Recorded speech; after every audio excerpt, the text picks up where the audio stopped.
Hello guys, I hope everybody is doing good and everybody is able to watch the video, see the screen properly. We're going to be doing a session on talking about how do we analyze the CAIA exam score. Okay, the exam result is slightly different than what we see for other exams like CFA and FRM. Okay, so how a candidate should plan, okay, his preparation, which areas he should get minimum score so that he can clear the exam. We're going to be also talking that, and overall I will do the analysis uh, of the result, or basically how you should interpret your result. Okay, so let us start with the discussion. The first thing, I'll give you a brief about what exactly is the CAIE exam. Okay, a level 1 exam is basically a 200 MCQ question exam. It's basically 4 hours in total with around 2 hours, and in each section you get around 100 questions. Okay, in each section you primarily get around 100 questions to prepare. Okay, there's no negative marking. It's an exam at the center, so you have to book the slot, pay the exam fee, book the slot, and then go for the exam. And there's going to be a break in between, 30-minute break, and then you have to give the 2 hours and 2 hours with the 30-minute break and complete the exam. Okay, for level 2, and also one more interesting point, for level 1 all the questions are MCQ, but for level 2 the format is slightly different. Okay, so 70% of your weightage goes to multiple choice questions, but there's also constructed response, okay, where you have to type and get the put the answer. That is basically going to be around 30%. So that is also slightly tricky. So there is basically a break in between of around 30 minutes, so that you guys can take a break and then go for the second section, which is constructed response. Okay, that's the level 2 structure of the exam. But let us move towards the result now. Okay, what are we talking about over here? So we are talking about the exam scoring process. Now over here, few things that I wanted to highlight. First of all, CAIA as a institute, okay, they do not give any actual exam score. Okay, now passing score are determined once the exam window is completed. So it's not like that you have given the exam and immediately after the exam you'll get the result. No, once the exam window is completed, it takes some time for them to do the assessment and they will release the result. Okay, so remember that properly. Each candidate is judged against the fixed standard, so it's not a relative performance. What kind of, but what they're doing is they're basically having a reference group which they're going to be using to assess your performance against that reference group. So I'll be talking about that in detail, and for the students who are going to appear for this exam, they need to know what is this reference group and how they are assessing it. Okay, there is no concept of high pass or high low. Okay, low pass, there is no concept of that. They're just comparing it. Okay, so I'm just gonna take you more in detail. Okay, few things which generally the CAIA Institute highlights, and that's a very good point also, is that what is the confidentiality clause around your result. Okay, so CAIA results are available after around 5 weeks for level 1 and after around 8 weeks for level 2, and they are directly available on the portal, and the scores are confidential. Now this is very interesting. Okay, they will not tell you for each subject what is being your the final score. They will give you a grading on the basis of how much you're performing as compared to the reference group. So it's not the raw numbers. They are not giving you any raw numbers. Okay, so we'll move to the details now. Okay, because when you get the result, you actually get the candidate performance report, CPR, and what all things are covered in the candidate performance review. It does not show you any exact score. Okay, it is for each candidate. So each candidate receives a personalized summary which gives you the bifurcation for each section in level 1. For example, in level 1 you have introduction to alternative investments, you have private debt, private credit, all of these different sections. Okay, the result will show you for each of the sections. So it's a personalized summary. Okay, and like I said, we are going to compare your performance with the reference group. Okay, now what is the reference group? It is not the top people who are performing in the exam. It's the lowest 25% people who appeared for the exam. Always remember, they are checking your performance and comparing it with the lowest 25%. Why? Because they wanted to check, because see, these lowest 25% are the people who might have struggled to clear, and if they could have performed better, they could have got into the minimum passing range. So they are basically comparing your performance with the reference group. Why?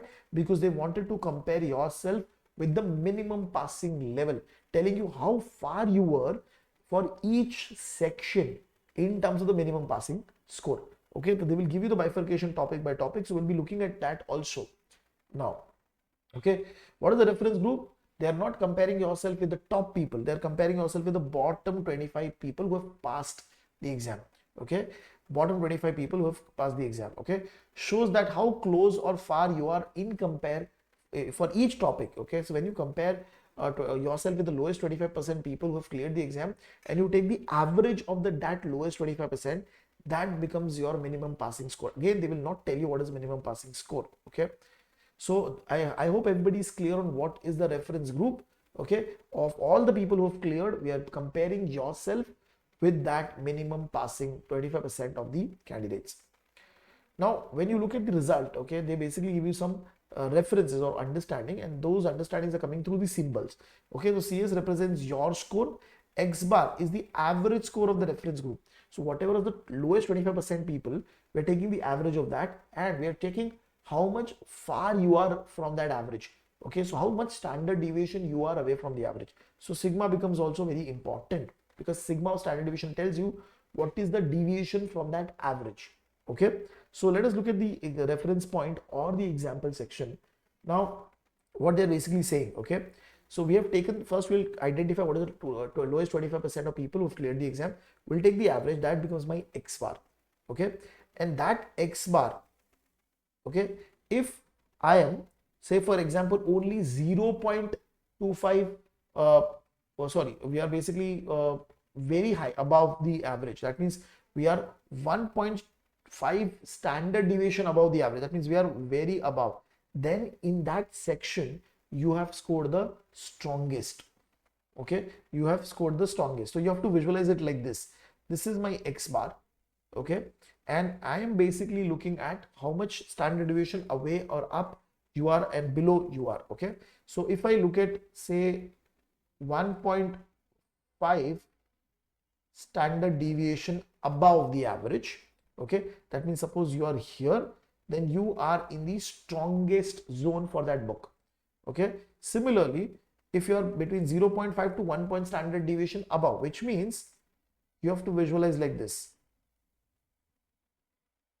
0.5 sigma to 1.5, this range. If you are in that range, then you are basically in the second category. Okay, which highlights higher category. Okay, so very simply, above the average, if you have 1 point standard deviation above the average, you are in the strongest category. Between 0.5 to 1.5 standard deviation above the average, then you are in the higher category. But if you are, okay, if you are within 0.5 standard deviation, that means you are in the borderline case. Okay, which goes like this. Okay, from here to negative 0.5. Okay, that means if you are in this range, okay, you're just 0.5 to 0.5 above or below this average, then you are in a borderline category for that book or for that section. Okay, if you're lower, that means from 0.5 to 1.5 standard deviation below, which means from here to 1.5 standard deviation down, this is the next category. And if you're very bad, then you are 1.5 standard deviation below the average. Okay, that means you are in the lowest and the weakest category. Okay, so this is basically the bifurcation. The same has been highlighted over here. Now, how you should visualize it, how you should understand this from the student perspective. I have given a reference point also over here, you guys can read. Okay, if suppose you have got for one section strongest, that means you have performed very well as compared to the reference group. Okay, if you've got higher, that means you have done comparatively well. It's not extremely very well, but comparatively you have done very good. Okay, you've done better performance as compared to the average of the reference group. Now, if you're in the broader line case, that means whatever has been the lowest 25% people score, the average of that, you are very close to that average of that group. Okay, these two are bad, lower and weakest. That means you have not performed very well. Now, when you look at the overall result, okay, how does CAIA shows you the result? Okay, so I'll give you few examples for you to understand the reference. Okay, and what is the purpose of giving you the detailed result? Because you can identify your strengths and weaknesses and you can work upon it and give the next attempt with more confidence. Okay, and remember, like they said, my reference group is the bottom quartile, bottom 25% people, and when I'm comparing, I'm comparing this performance with respect to the standard deviation, how far I am from the average, how many standard deviation are either away or either below that I am from the average. Okay, so their performance logic is standard deviation. Now look at this student. Okay, so this is just an example for your understanding. Suppose you gave the exam for CAIA level 1 and the bottom 25% of the passers, that means the reference group, the average score for them was 70% and you have scored 60%. So that means, and if let us assume that the standard deviation is 10%. So that means you are one standard deviation below the average. What was the average? 70%. You are sitting at 60%. Standard deviation is 10%. So you are one standard deviation below the average. That means you are going to be in this category, the lower category. Okay, and for that particular section, okay, your result will show lower. Okay, similarly, I'll show you an example of a candidate, okay, who has cleared the exam. Okay, this is also available on the CAIA portal. Okay, this is just for reference perspective, a sample perspective. Okay, look at this. Suppose there is a student who has got this result. This is for level 1. Okay, and this is as per 2025. Okay, now look at this student. He has performed comparatively better in almost all the subjects. That means from the average, he is from 0.5 standard deviation to 1.5, within that range, above the average. So, and he has done it for almost all of them. In 2 subjects he has not performed very well, which is these 2, right? But because he has a very good performance over here and also a strong performance, okay, that borderline case has been covered and he has been able to clear the exam. Okay, he has been able to clear the exam. Okay, now how do you read this? How do you analyze this section? I've just I've put a note over here. Okay, this profile represents the candidates who have passed the exam. Note that the strong performance in one area can offset the weak performance in the other. Okay, so if you look at the overall behavior, okay, of the student, okay, especially the high weightage subjects, he has performed higher. That's very good. Okay, even when you look at the hedge fund, he has performed very good. Only the lower weightage subjects, which is these 2, he has not performed very well. Okay, and because he has been able to perform good in the high weightage subjects, and the lower weightage subjects are being managed, and he has been able to clear the exam. There's one more result of the student who has not cleared the exam. So look at that also to get a very, very good perspective. Okay, plus the profile illustrates that an overall test result was passed, not necessarily indicate that he was strong in all the topics, which basically means, see, when you get the result and somebody is cleared, okay, he might be good in few subjects but not in all for the exam. So we cannot say he was good in every subjects. No, that is what the exam result wants to highlight. Okay, look at this second student's performance. Okay, now that performance has been varying. Okay, in certain subjects his performance has been weak, especially the ethics part, which is highest weightage. He's only got higher in the second section, which is the introduction to alternative, which is also higher weightage. But do you realize when you look at the overall behavior, his majority of the performance is in the weak and the lowest section. Okay, so candidate has failed because if he has done a weak performance, there is no other areas where he has performed very well, which can offset the performance impact. Okay, so the candidate has failed, okay, because he has only performed good in the one section and it was not good enough to cover the weaker section. Also, when you have failed the exam, like I said, it does not mean that you have failed in all the subjects. We can clearly see that his performance was very good in introduction to alternative investment. Okay, so as a student, you should be able to read this result properly. Similarly, okay, we can look at level 2. These are the subjects for your level 2. If you look at the first candidate profile, what has happened? He has performed very good in these subjects. That means out of almost majority out of the subjects that we see, out of the 10 subjects, almost 6 subjects he have been able to perform very good. And the remaining 4, the performance has not been bad, it has just been border level. So obviously the student is going to pass, right? So for the exam, what ideally you should be looking at is majority of the subjects and the high weightage subject, you should be into these 2 categories, which is the higher and the strongest. Okay, if there are certain chapters which are very few weightages, even if you do not perform well in there, but you have other subjects where you have performed higher and stronger, you will be able to pass the exam. Okay, and for this student, he has cleared the exam. Okay, primarily because the stronger subjects have offsetted the weaker subjects. Okay, there's one more profile of the level 2 students, which I want to share with you. Okay, again a mixed performance over here. Now when you look at this result, you can clearly identify the student has only been able to perform in these 2 books. Okay, and the weightage of these two books are not very high. It's at a very average level, so 8 to 12% and 10%. But there are other subjects which are almost of the same weightage, but the performance has been bad. Can you see? And by looking at the result, we can see that even though he has performed good in risk management and emerging topic, it was not good enough to cover the other subjects where he has performed bad. Okay, so he has failed the exam. Okay, again, if you failed does not mean that you have failed in all. There are certain subjects you have performed well, but overall your result has been failed. Okay, now this analysis is very, very important, because if I'm a student and I'm doing my preparation and I know that in certain two subjects I was at a borderline level, how can I do to make it, bring it over here at a higher level? I have to focus on these subjects to understand which topic over here was tough for me, which section was tough for me. Is it possible for me to at least try to bring it at the higher level? Okay, and these topics which are already high, can I do some more performance review and understanding and bring it at the strongest, so that my overall performance goes to the right hand side and it improves. Okay, that is what the student should plan. So result over here is very good. It gives you a very detailed bifurcation, so you should be able to do justice to that result, analyze it properly, and prepare your next attempt also properly. Okay, so like I said, I'm just going to summarize. If you're passed, that means you're not a perfect student. You must have not performed very well in certain subjects also, but overall you have passed. If you have failed, not necessarily that is complete weakness for you as a student.